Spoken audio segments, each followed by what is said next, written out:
Sunday chicken biryani ఎలా చేయాలో చూసేద్దాం. మన ఛానల్ని ఫస్ట్ టైం చూస్తున్న వాళ్ళైతే తప్పకుండా సబ్స్క్రైబ్ చేయండి, లైక్ చేయండి, షేర్ చేయండి. అందరు ఎలా ఉన్నారు? నేనైతే చాలా బాగున్నాను. బిర్యానీ ఎలా చేయాలో చూసేద్దాం. ఈరోజు మా ఇంట్లో అయితే బిర్యానీ చేశాను నేను. బిర్యానీ అయితే సూపర్ టేస్టీగా ఉంది. వీడియో లాస్ట్ వరకు చూడండి, అస్సలు మిస్ అవ్వద్దు. ముందుగా బిర్యానీకి కావాల్సిన పదార్థాలు: చికెన్, బాస్మతి రైస్, అల్లం వెల్లుల్లి, పచ్చిమిర్చి, పుదీనా, కొత్తిమీర, పెరుగు, మసాలాలు, ఉప్పు, ధనియాల పొడి, ఫుడ్ కలర్ మీ ఆప్షనల్. మరి స్టార్ట్ చేద్దామా?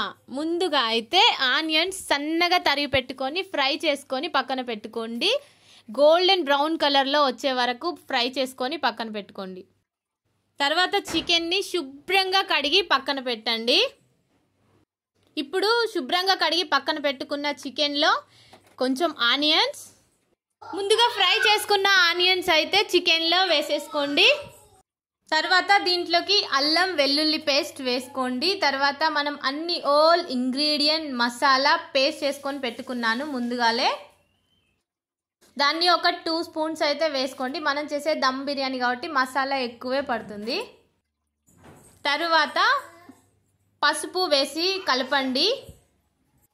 తర్వాత మీ టేస్ట్కు తగ్గట్టు కారం, ఉప్పు, తర్వాత కొంచెం 1 స్పూన్ జీరా పౌడర్ కూడా వేయండి, చాలా బాగుంటుంది.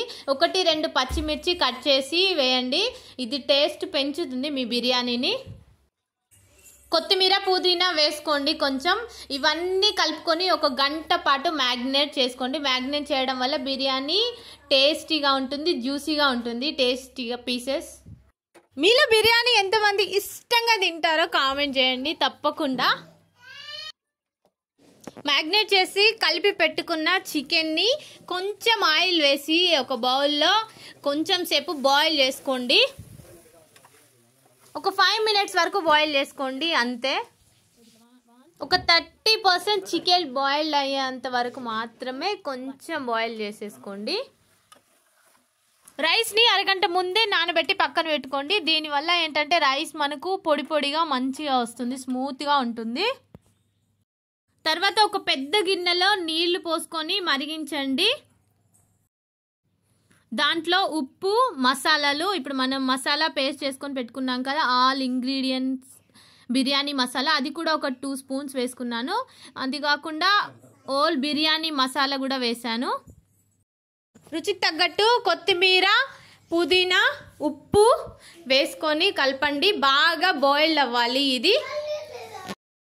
ఈ వాటర్లోనే కొంచెం అల్లం పేస్ట్ కూడా వేసుకోండి, జీరా వేసుకోండి.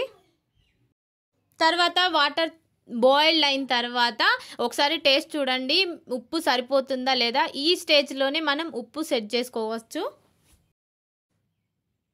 ఇది మంచిగా బాయిల్ అవుతున్న టైంలో మనం కడిగి పక్కన పెట్టుకున్న రైస్ని అయితే దాంట్లో వేసేయండి.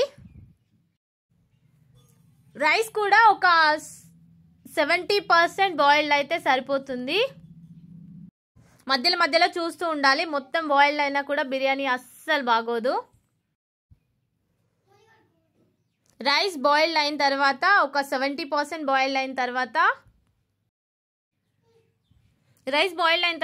గ్యాస్ ఆఫ్ చేసి, బిర్యానీ బ్యాలెన్స్డ్ ఫుడ్ ఇది, ఎందుకంటే దీంట్లో కార్బోహైడ్రేట్స్, ప్రోటీన్స్ సేమ్ లెవెల్లో ఉంటాయి కాబట్టి హెల్త్ కూడా చాలా మంచిది.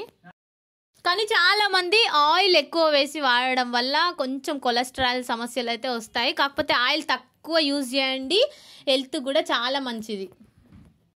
బిర్యానీలో వాడే మసాలాల వల్ల యాంటీ ఆక్సిడెంట్స్ ఉంటాయి. మళ్ళీ బిర్యానీ ఆకులు వాడతాం కదా దాంట్లో వేసేవి, దానివల్ల మనకు ఒత్తిడి నుంచి ఉపశమనం అయితే కలుగుతుందట, నేను రీసెంట్గా విన్నాను.